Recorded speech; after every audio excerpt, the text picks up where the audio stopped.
About 15 years ago, must have been, I was involved in a day for those who lead children's liturgy of the word, you know, when the children go off into, well, here it's they go off to the Medway, to listen to the gospel reading on a Sunday morning and to talk about it and discuss it. And then, of course, they come back in here to share with us their conversation. There was a large group of people, and towards the end of the day, we had a question and answer session. And one of the people who was there asked, it's all very well, you talk about trying to make things simple for young people, try to put it across in a way that they'll understand, but what happens when you get to something like the Blessed Trinity? You have to talk about the Trinity with children who are 5 and 6 years old. How would you do that? And I admitted, it's not easy.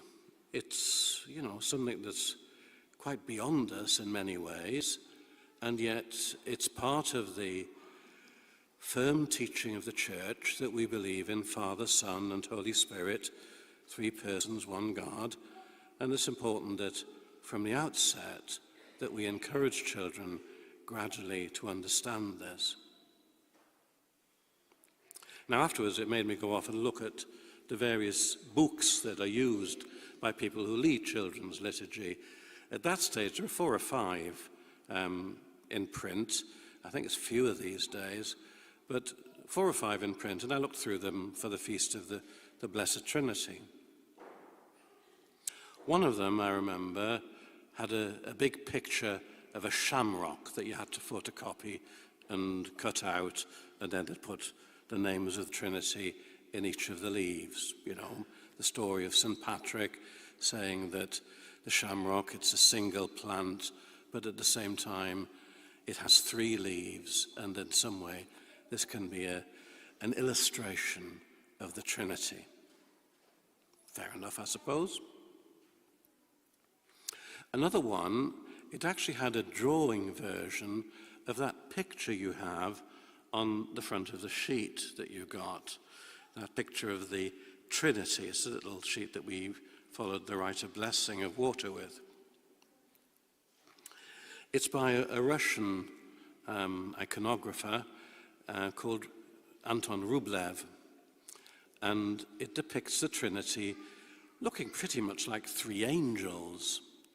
And they're sat round a table, and is very deliberately depicted like this because, of course, there's a 4th side of the table that, in a sense, is for where the viewer stands. In other words, you and me. And I suppose one of the great messages of Rublev is that the Trinity, Father, Son, and Holy Spirit, invite us to sit down at table with them at the banquet of heaven. And the Trinity are calling us to share in their divine life, inviting you and me to gaze on them forever in heaven. And it's an interesting picture, and I suppose there certainly is a message you could have for children in it. Another book, well, this was much more complicated. It seemed to envisage, I don't know quite how they thought children's liturgy people would do this, but you had to have a tank of water, a pipe, and a tap. And I don't know, it was supposed to somehow demonstrate the Trinity. I still don't understand what they were talking about, to be perfectly honest, but they said this would reveal the Trinity to the children. Perhaps it makes sense to you, I don't know.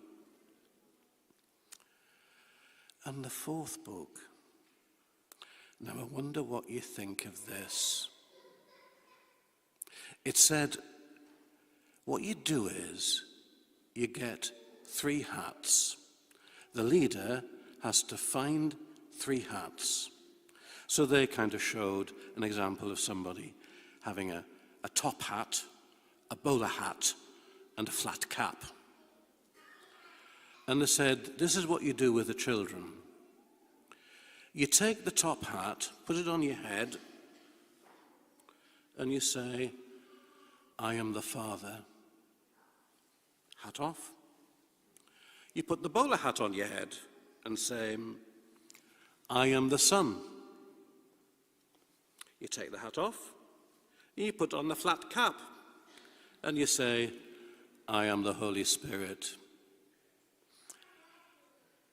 I wonder what you think of that. Before you say it's fabulous, let me tell you, it's heresy. It actually runs against the teaching of the church. Why?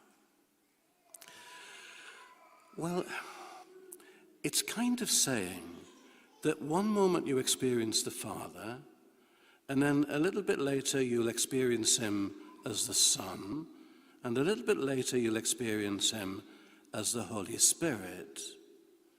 It's kind of different modes. Other people have done it, and again been told that that's not the teaching of the church, where they refer to the Father as the Creator, or Jesus as the Redeemer, and the Spirit as the Renewer. And the church says, well, while it's fine to refer to God, Father, Son, and Holy Spirit as Creator, and yes, Jesus is the Redeemer, but it's at the Son's will with the working of the Spirit.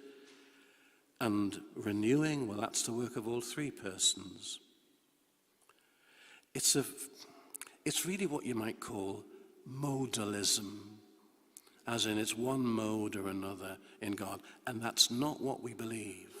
It's not what we believe. We believe there are three persons, one God.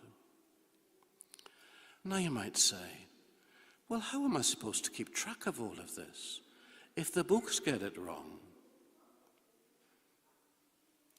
Well, I suppose my response is, the important thing is we keep it simple.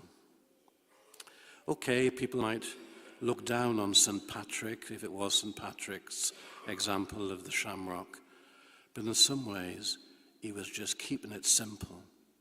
And I think it's often sensible to do that when we talk about God. The more complicated we get, the more likely we are to go off the track. Or that picture of the Trinity inviting us to dine with them. That's about welcome. It's about something we understand. It's about something we can respond to. Father, Son, and Holy Spirit, wait for us to join them in heaven.